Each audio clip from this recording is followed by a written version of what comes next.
Library of Runa is a fantastic game. From its amazing plot to its beautiful art and earwormy music, it's one of my longtime favorites. But what kept me playing for the 100 hours it took for me to beat it was its gameplay. As you progress through the single-player deck builder, you discover how complex the game can get. Runa starts with basic mechanics like 3 damage types and 2 ways to negate damage, but you reach a point where you need to consider how ranged pages go first. No, wait, mass attacks go first. Should you use Ego now? Is building Charge, Bleed, Smoke prescripts better? And it goes on, but ever since I've finished it, I've been attempting to find a game that could fill the hole that Library of Runa left. Sadly, it doesn't seem like there's a ton of single-player collectible deck-building card games, optionally with RPG elements. Inscription was my game of the year for 2021. While some people were off-put by the game's sudden jolt from a roguelike deck builder like Slay the Spire to a single-player collectible card game, I was in awe. Instead of getting more powerful cards as you progress, each area of Inscription builds on entirely separate mechanics. Leshy's Forest gives cards that require you to sacrifice other minions to play new and usually better ones. Grimora's cards cost bones to play, which is a resource you get one of each time a minion dies. PO3 uses an energy mechanic, where you start with 1 and each turn gain 1 additional max energy. The uniqueness lies in how each of these mechanics use different resources. No matter what deck you play, you'll have bones, energy, and creatures to sacrifice, meaning the best decks find a way to utilize all of them. The Way Ash of Gods is a game I liked. It's good, don't get me wrong, but as I stated in my long Steam review, it feels more like a puzzle game than a card game, as you just need to find which deck is the foil to the enemies instead of trying to just make a good deck. That doesn't mean it's not a good game, but it misses the specific niche I'm aiming for.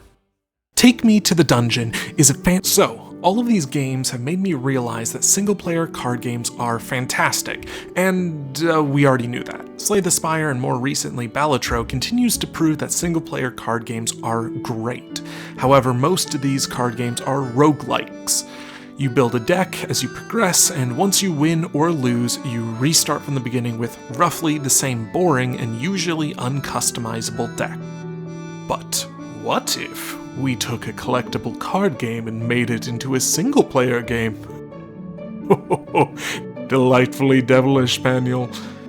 Apparently this isn't a new idea. I haven't played any of the old ones, such as the Pokemon TCG on the Game Boy, but this is a genre I absolutely need to see more of. As I mentioned at the start, I've played a few of these newer single-player collectible card RPG type games, and I absolutely recommend Library of Runa, Inscription, The Way Ash of Gods, and Take Me to the... Recently, I found Cardaire, created by AU. Yeah, we'll use AU. At a pretty reasonable price of $10, Cardaire is a fun, roughly 5-hour experience, though it took me 8. So let me tell you about my new fascination. Cardaire has you play as Mulligan, which is funny because the game doesn't have a mulligan. You're here with your friends Sully and Gwen to participate in the Cardaire tournament at the Duelist Frontier. If you're lucky, you might even fight the current champion, Rain. During your time, you'll be able to fight and refight other duelists to earn card shards, which can be exchanged for card packs. You only have access to the basic packs, but defeating bosses will unlock new and usually more powerful card packs. Collecting unique cards increases your collection level, letting you into more areas, and this acts as the game's progression. In fact, it technically is possible to fight Rain, the reigning champ, without battling a single other person. Overall, Cardaire has 122 cards, split between 4 different packs, your starting cards, ultra rares, and power cards. Power cards also have the unique benefit of giving you an additional ability outside of the card game. Jet Dash, while playable in-game, allows you to sprint. Having a fishing rod allows you to fish, generating shards for extra packs. But let's get into how the game works. Cardaire has players start with 1500 health. And this is one of those card games that multiply all the stats by 100, so for anyone with a Hearthstone or Magic background like me, just remove 2 zeros from the big numbers. Anyway, you're required to build a minimum of a 30 card deck with a max of 3 copies of any specific card. Cards have their costs in the top left, attack and health in the bottom left, and the top right of the card tells you what kind of card it is. Soul cards are your creatures or minions that stick on the board. Souls always have blue borders other than the ultra rares, which each get their own unique border. Red borders are spells. You use the effect and it goes into the graveyard. Some spells are also powers, which are the ones I mentioned before. Power cards have a bonus silver border on the edges, and if you see a gold border, that means it's rare. It has no effect on actual gameplay, however. Each turn, you start by drawing a card. Next, you can choose to discard a card. If you do, you gain 1 more max mana, and your mana regenerates each turn. After that, you can play cards. Soul cards are played in these 5 slots. And lastly, souls can attack. Each soul can only attack once a turn, and they can't attack the turn they entered the battlefield. Souls can choose to attack the enemy player, reducing the enemy life, or attack an enemy soul, which results in both of them taking damage. However, the middle soul slot, the one with the shield icon, is more important. A player cannot be attacked if they have a soul on the middle slot. Great, now that you know what's going on, let me show you what the game actually looks like. Yeah, I'm not a fan of how this screen looks. The cards are shrunk enough to be unreadable. There's about 4 different fonts, health, energy, turn pop-ups, and that pixel one. It just looks, in my opinion, a bit messy. If you can get past how this game actually looks when you're playing it, you should play the game. You absolutely play it. So, with that out of the way, I can point out some cards and tell you why I love this game. First of all, higher cost cards are significantly more interesting. As an example, if I have a Stellar Knight in my opening hand, should I discard it for mana on my early turns when I can't play it? Or do I discard something that's playable sooner in hopes to play my Stellar Knight on 5? Another example to this would be Flazer the Burning Will, which every single time I've drawn, I have kept. He wins you the game. He just wins. He's so good. Secondly, when do you stop discarding cards? If you choose to discard for mana each turn, you effectively never grow your hand. So you have to ask the question of how much mana is enough for your deck. As I usually played a slower control deck, I'd continue to discard up to and past 10 mana, but I had to use deck space for card draw to even have a chance to interact with the board. Alternatively, my attempts at a burn deck never went past 4 or 5 mana, as I needed those cards to actually win the game. These 2 facets of Cardaire makes for really interesting deck building, but that's not where deck building ends, because Cardaire loves to refer to other cards. In my favorite control style deck, I obviously need some draw to replace the cards I'm discarding, so I need my fishing rods. But oh no, I didn't draw any. What if I put in a wrench bot, a soul that tutors a power card for me? And if I want to make sure I've got all the souls I need, maybe I could be running the stellar cards. And if I'm running stellars, then I could run the 1 mana tutor for a stellar. If you're looking for better value in your cards, you could run the insect line, which wants you to have specific cards in the graveyard. And the list stops there.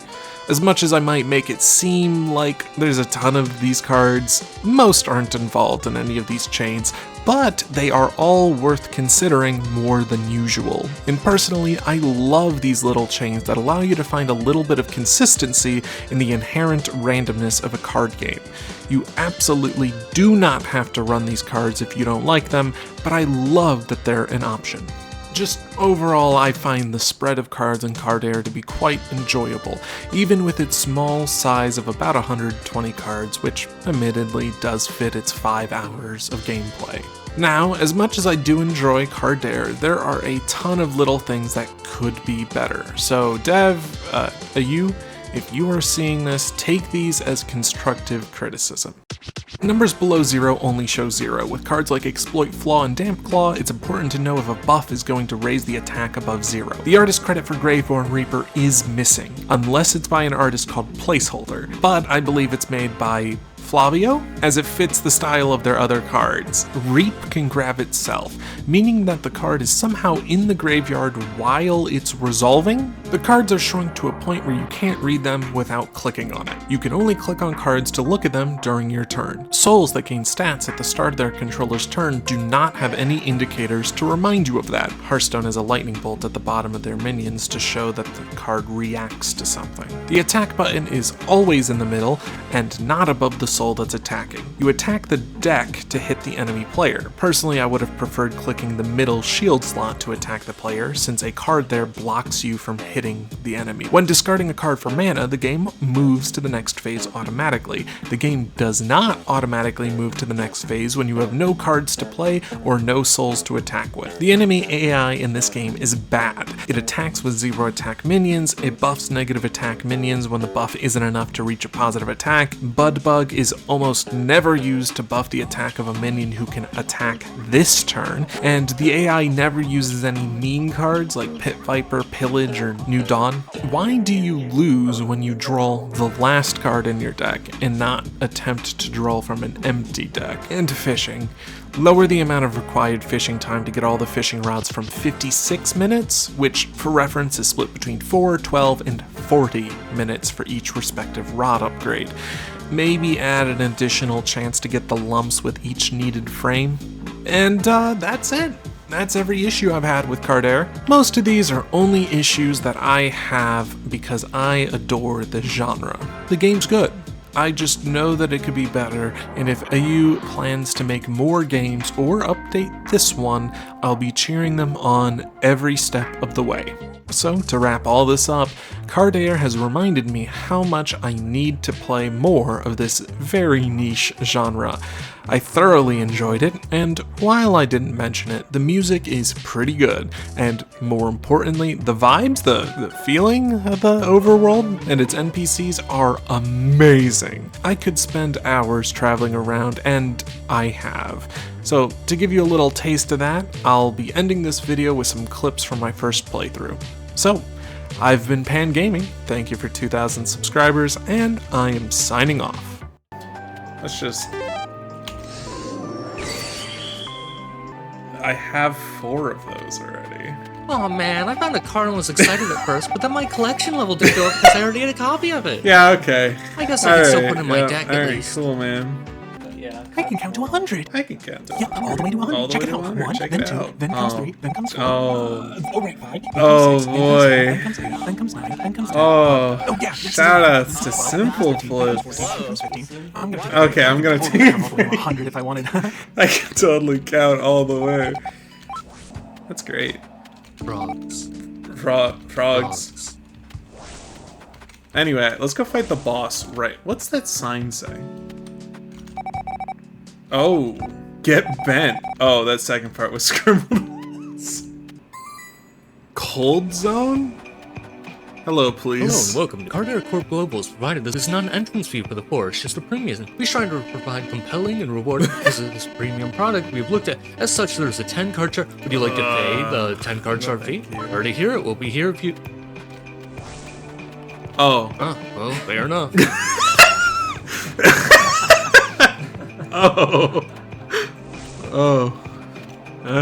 Fair enough. Can't cut down that tree There's a either. trick to these. You kick them just right, and they sometimes drop free cock to make you stop kicking them. Any packs come out?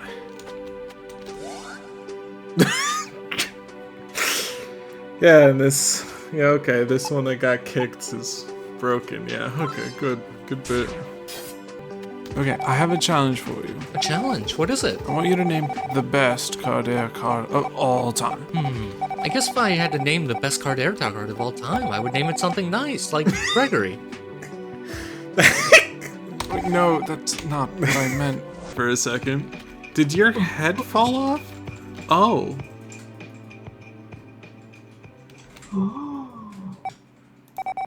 Yeah, that's the good stuff. It's completely okay to keep a pet card in your deck. You know, a card that might not be as powerful, but you like it because the name of the art or something. It's completely okay to keep that in your deck. It's also completely okay to flat out lose games because you're playing a bad card. Completely okay. He's so mean. Oh shit, 3 reverse orders. A card I don't understand why is in the game. Okay, obviously reverse order's a bad card. Finally someone admits it. I just thought it would be fun to try and see you make it work. Also, paths out. Talkative duelist. Paths out. Great, cool, thanks for letting me know. I see. At least I noticed. Thank you so much. 3 interlopers set their eyes upon a meek fawn, the animal infected with the sepsis that was the interloper's very presence, a curse disguised as a holy gift, weapons forged from infections, cities built on malignant power. All moon's dawn comes to pass, and the damage cannot be undone. Frogs. Whoa.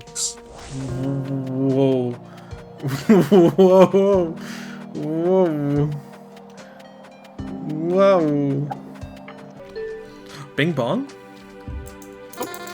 Attention, Cardaire duelists. This is your host, the Masked Duelist. I've gotten the okay from the Cardaire Corp Global to start a sale on card packs. While supplies last, packs will be sold at half price. That's right, packs will be just 50 shards. Get to your nearest pack vending machine fast while supplies last. Oh shit. Get me over there. This is your host, the Masked Duelist. Thank you so much for everyone who's participated in our limited half-off pack deal. Your enthusiasm really showed, as we're already out of limited sales supplies. Packs will now go back to their normal 100 card shard price. Enjoy! Motherfucker.